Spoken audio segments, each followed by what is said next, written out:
दोस्तों, आपका अपना YouTube channel MS reasoning class 756 इस प्लेटफॉर्म में आपका हार्दिक स्वागत करती हूँ। रीजनिंग की पार्ट 38 है। बाकी वीडियो मेरे चैनल अपलोड यदि आप नहीं देखें ज़रूर देखिएगा। काफ़ी महत्वपूर्ण क्लास होने वाली है। यदि आप किसी भी एग्ज़ाम की तैयारी करें तो ये रीजनिंग क्लास आपके लिए है। तो चलिए बिना देरी कर आज की क्लास को करते हैं स्टार्ट। बिना पेन उठाए आप कर सकते हैं सॉल्व। जितने प्रश्न लाई हूँ बहुत ही अच्छे धमाकेदार है। तो चलिए स्टार्ट करते हैं। क्वेश्चन नंबर फर्स्ट दे रखा है, कह रहा है कि एनालॉजी क्या है। क्वेश्चन कह रहा है कि सेब का संबंध फल से तो दिए हैं, तो पालक के दिए गए हैं, चार ऑप्शन में से किससे होगा। तो लॉजिक देखिए, हमें वही लॉजिक बतानी है जो सेब का फल से तो पालक का इन दिए गए चार ऑप्शन में से एक का होगा। तो इसका जो करेक्ट आंसर ऑप्शन सी हो जाएगा।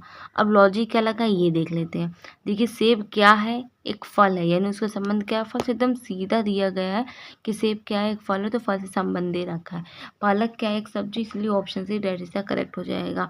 तो बहुत ही अच्छा क्वेश्चन था। कभी कभी इस टाइप के सिंपल क्वेश्चन भी आ जाते हैं जो कभी कभी हमें कंफ्यूजन में डाल देते हैं। तो ये बहुत ही अच्छा क्वेश्चन था। सेब का संबंध फल से है तो पालक किससे होगा, ये सब्जी से होगा। आई होप आपको ये क्वेश्चन समझ में आ गया होगा। चलिए आगे बढ़ते हैं। तो इसको ऑप्शन सी जो है वो करेक्ट है। ये मेरे चैनल को सब्सक्राइब, लाइक, कमेंट, शेयर जरूर करिएगा। चलिए आगे बढ़ते हैं। नेक्स्ट क्वेश्चन भी है। क्वेश्चन नंबर सेकंड कह रहा है कि 19 का संबंध 400 से है तो 24 का संबंध इन दिए गए ऑप्शन में से किससे होगा। तो क्या लॉजिक लगा है, चलिए देखते हैं। यदि हम 19 का संबंध जो 400 से बताया जा रहा है तो 19 का क्या भाग गुणा करेंगे जो 400 आ जाए। तो 19 में यदि हम एक जोड़ दें हो जाएगा 20, ठीक है। 20 का स्क्वायर कर दें हमें मिल जाएगा 400। अब सेम ये लॉजिक हमें 24 के साथ करना है, ठीक है। तो यही लॉजिक हमें 24 के साथ करना है। क्या करना है, 24 में एक जोड़ के उसका स्क्वायर कर देना जो आएगा। तो 24 में एक जोड़ेंगे 25, 25 का स्क्वायर करेंगे 625 हो जाएगा। यानी क्वेश्चन मार्क की जगह क्या होगा, 625, यानी ऑप्शन देख रहे हैं डी। हाँ, ऑप्शन डी हो जाएगा इसके लिए करेक्ट। आई होप आपको क्वेश्चन समझ में आ गया होगा। इसमें एक प्लस करके जो आएगा स्क्वायर कर देना था। तो चलिए आगे बढ़ते, बहुत ईजी क्वेश्चन था। तो क्वेश्चन नंबर थर्ड दे रखा है, 9 का संबंध 17 से है और 30 का 59 से है तो 22 का दिए गए चार ऑप्शन में से किससे होगा। तो कैसे सॉल्व करें, क्या लॉजिक लगा, चलिए देखते हैं। तो बहुत इजी क्वेश्चन है, दिखने में टफ लगता है। तो करना क्या है, देखिए 9 का संबंध हमें 17 से बताया गया है। यदि 9 को गुणे 2 कर देनी है, 18, 18 में से 1 घटा दे मिल जाएगा 17। अब यही लॉजिक हम 30 के साथ कर दे तो हमें आंसर मिल जाएगा। अब सेम ये लॉजिक हमें 30 के साथ करना है। तो 30 का संबंध किससे बताया गया, 59 से। तो 30 का गुणा हम 2 से कर दें 60 हो जाएगा। 60 में 1 घटा दें 59 हो जाएगा, जो कि यहाँ दे रखा है। नेक्स्ट हमें इसी तरह 22 के साथ करना है ताकि आंसर इसका जो आएगा फिर वही करेक्ट हो जाएगा, ठीक है। तो 22 का करेंगे हम इसी तरीके से।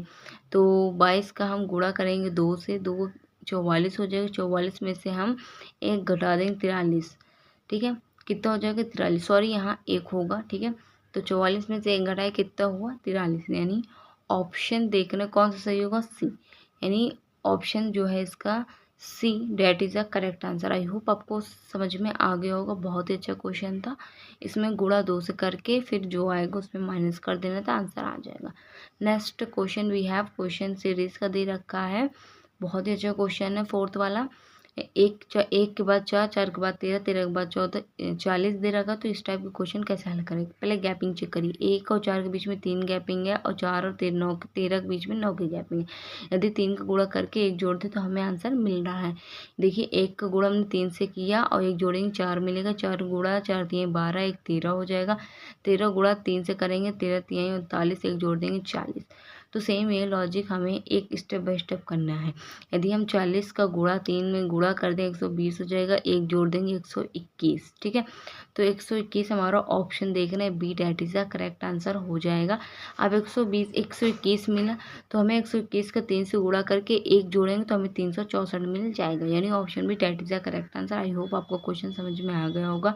क्वेश्चन नंबर 5 दे रखा है, राजेश की बहन के ससुर के एकमात्र बेटे का राजेश से क्या संबंध होगा।